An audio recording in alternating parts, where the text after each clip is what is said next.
"She said that she would dance with me if I brought her red roses," cried the young student. "But in all my garden there are no red roses." From her nest in the home oak tree, the little nightingale heard him. She looked out through the leaves and wondered. "No red rose in all my garden," he cried, and his beautiful eyes filled with tears.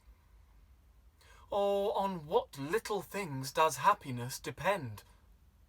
I have read all that the wise men have written, and the secrets of philosophy are mine, yet for want of a red rose is my life made wretched.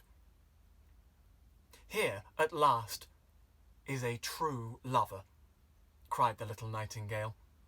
"Night after night have I sung of him, though I knew him not. Night after night have I told his story to the stars, and now I see him. His hair is dark as the hyacinth blossom, and his lips are red as the rose of his desire.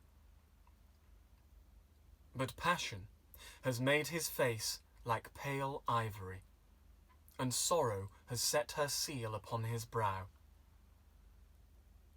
"The prince gives a ball tomorrow night," murmured the student, "and my love will be of the company. If I bring her a red rose, she will dance with me till dawn. If I bring her a red rose, I shall hold her in my arms, and she will lean her head upon my shoulder, and her hand will be clasped in mine. But there is no red rose in all my garden, so I shall sit lonely, and she will pass me by. She will have no heed of me, and my heart will break. Here, indeed, is the true lover," said the little nightingale. "What I sing of, he suffers. What is joy to me, to him is pain. Surely love is a wonderful thing.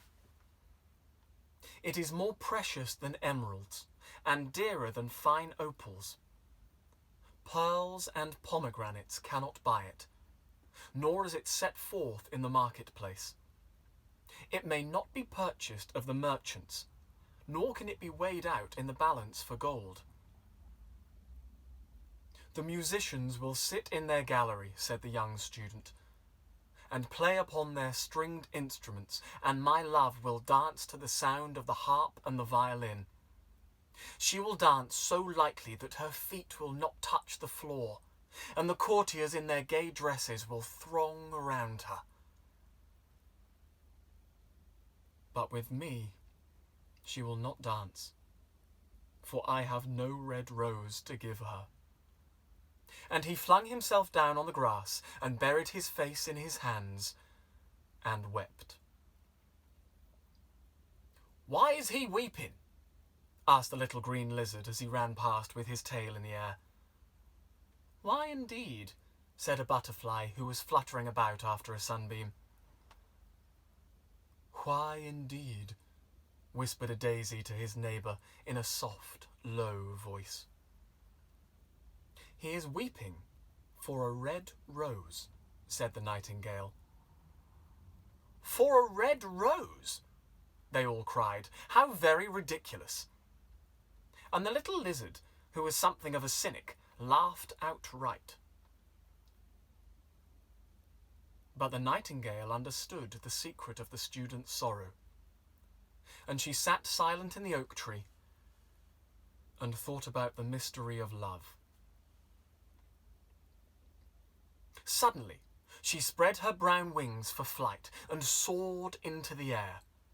She passed through the grove like a shadow, and like a shadow she sailed across the garden. In the centre of the grass plot was standing a beautiful rose tree, and when she saw it, she flew over to it and lit upon a spray. "Give me a red rose," she cried, "and I will sing you my sweetest song." But the tree shook its head. "My roses are white," it answered. as white as the foam of the sea, and whiter than the snow upon the mountain. But go to my brother who grows round the old sundial, and perhaps he will give you what you want." So the nightingale flew over to the rose tree that was growing round the old sundial. "Give me a red rose," she cried, "and I will sing you my sweetest song." But the tree shook its head. "My roses are yellow," it answered, "as yellow as the hair of the mermaiden who sits upon an amber throne, and yellower than the daffodil that blooms in the meadow before the mower comes with his scythe. But go to my brother who grows beneath the student's window, and perhaps he will give you what you want." So the nightingale flew over to the rose tree that was growing beneath the student's window. "Give me a red rose," she cried, "and I will sing you my sweetest song." But the tree shook its head. "My roses are red," it answered, "as red as the feet of the dove, and redder than the great fans of coral that wave and wave in the ocean cavern. But the winter has chilled my veins, and the frost has nipped my buds, and the storm has broken my branches, and I shall have no roses at all this year." "One red rose is all I want," cried the little nightingale. "Only one red rose. Is there any way by which I can get it?" "There is a way," answered the tree, "but it is so terrible that I dare not tell it to you." "Tell it to me," said the nightingale. "I am not afraid." "If you want a red rose," said the tree, "you must build it out of music by moonlight, and stain it with your own heart's blood. You must sing to me with your breast against a thorn. All night long must you sing to me, and the thorn must pierce your heart, and your lifeblood must flow into my veins and become mine." "Death is a great price to pay for a red rose," cried the little nightingale, "and life is very dear to all. It is pleasant to sit in the green wood and to watch the sun in his chariot of gold and the moon in her chariot of pearl. Sweet is the scent of the hawthorn, and sweet are the bluebells that hide in the valley, and the heather that blows on the hill. Yet love is better than life. And what is the heart of a bird compared to the heart of a man?" So she spread her brown wings for flight and soared into the air. She swept over the garden like a shadow, and, like a shadow, she sailed through the grove. The young student was still lying on the grass where she had left him, and the tears were not yet dry on his beautiful eyes. "Be happy," cried the little nightingale. "Be happy. You shall have your red rose. I will build it out of music by moonlight and stain it with my own heart's blood. All that I ask of you in return is that you will be a true lover.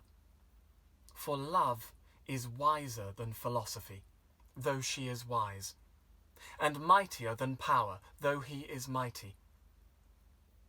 Flame-coloured are his wings, and coloured like flame is his body. His lips are sweet as honey, and his breath is like frankincense."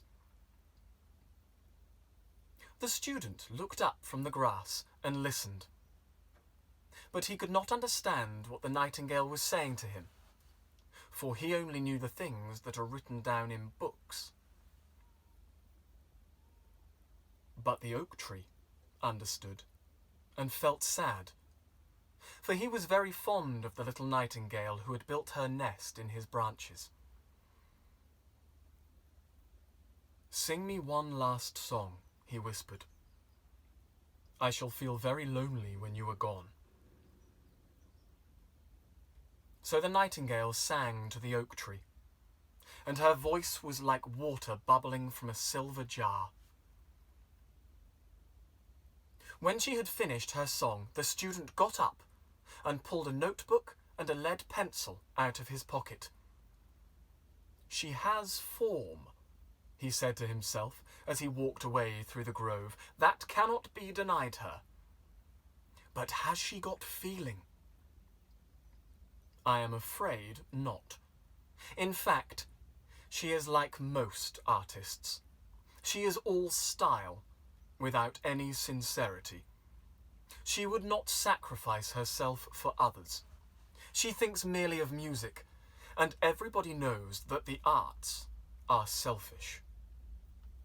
Still, it must be admitted that she has some very beautiful notes in her voice. What a pity it is that they do not mean anything, or do any practical good." And he went into his little room, lay down on his little pallet bed, and began to think of his love, and after a time, he fell asleep.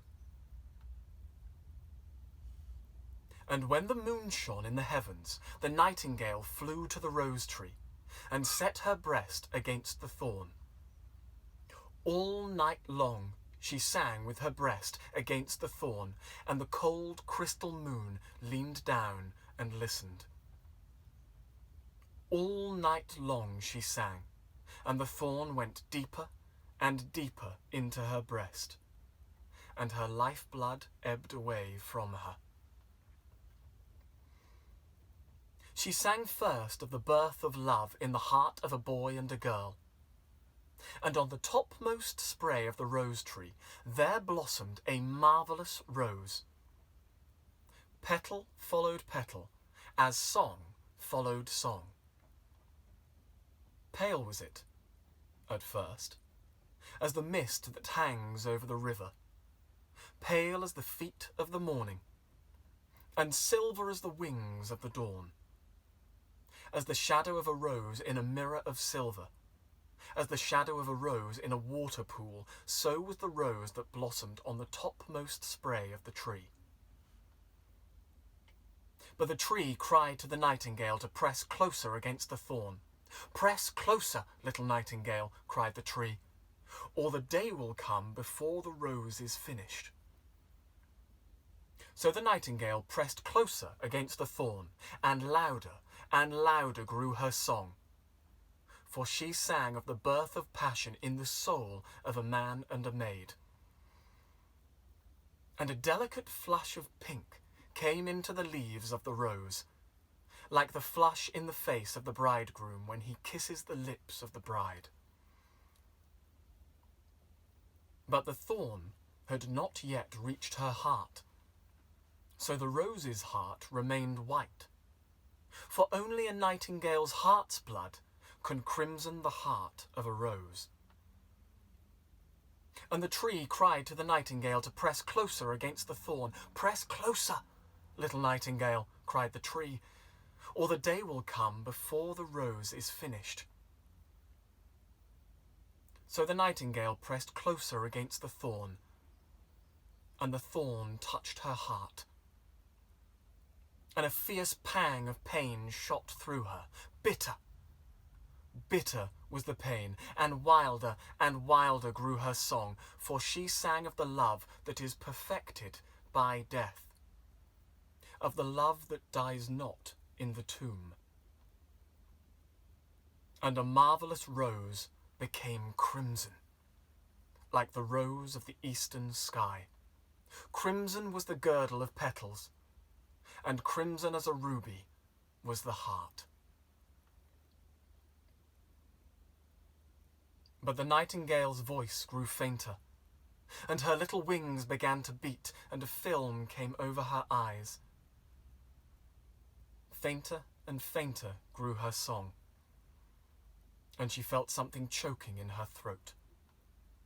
Then she gave one last burst of music. The white moon heard it, and she forgot the dawn and lingered on in the sky.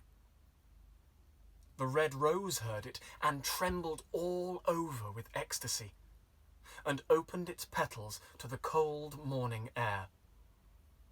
Echo bore it to her purple cavern in the hills, and woke the sleeping shepherds from their dreams. It floated through the reeds of the river, and they carried its message to the sea. "Look! Look!"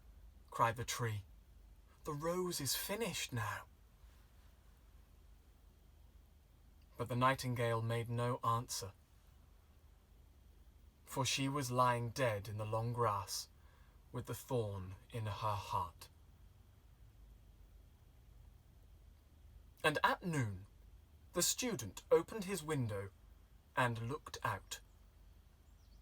"Why, what a wonderful piece of luck!" he cried. "Here is a red rose. I have never seen any rose like it in all my life. It is so beautiful that I am sure it has a long Latin name." And he leaned down and plucked it. Then he put on his hat and ran up to the professor's house with the rose in his hand. The daughter of the professor was sitting in the doorway winding blue silk on a reel, and her little dog was lying at her feet.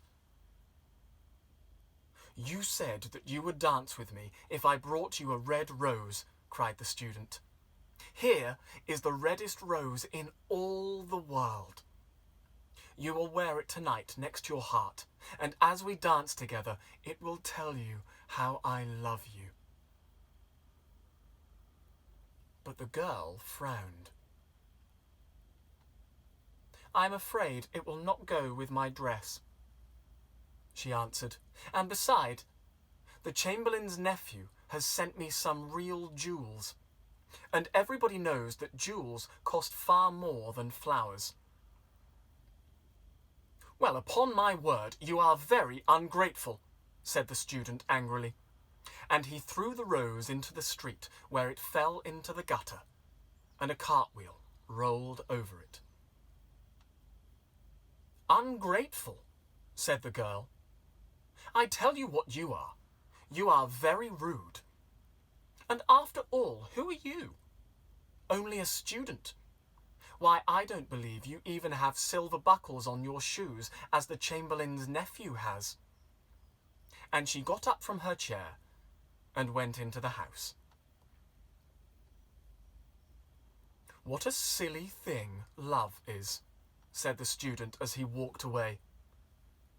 "It is not half as useful as logic, for it does not prove anything, and it is always telling one of things that are not going to happen, and making one believe things that are not true.